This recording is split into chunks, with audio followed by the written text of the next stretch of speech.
We've got some breaking news right now. Amazon is saying it is laying off an additional 9,000 employees. This news coming from CEO Andy Jassy in a memo to Amazon employees that is now shared on the company's website.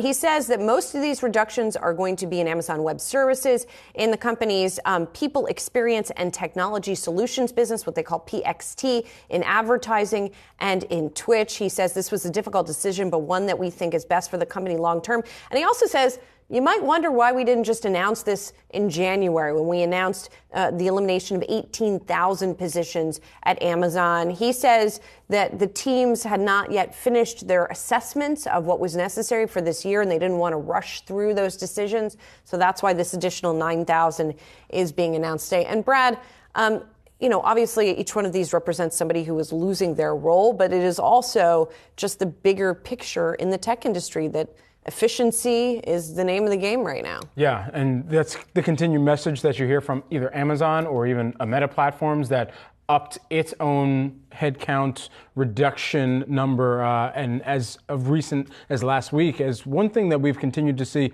within these plans going forward, and especially with the announcement of Amazon here, even as they're communicating with these employees, is where that shuffling, the reshuffling of some of the headcounts, as you have massive layoffs that take place at the tech companies that have the largest headcounts out there, where those employees are able to find jobs elsewhere, because that's going to be critical in ensuring that we still do maintain some of the broader employment situation that has still continued to operate from a broader sense of strength. It's just a matter of, okay, where in this displacement are there the replacement or the filling of roles elsewhere that still remain open, even as more hiring freezes are starting to come on? I think that's what a lot of employees that may be impacted by this might potentially be going through their heads right now. Yeah, I mean, we have talked to companies that are still hiring. We talked to Adobe last week, for example, and they talked about that they are still in hiring mode. One more thing I just wanted to mention that Jassy says he remains very optimistic, he says, about the future and the myriad of opportunities we have, both in our largest businesses, stores and AWS, and our newer customer experiences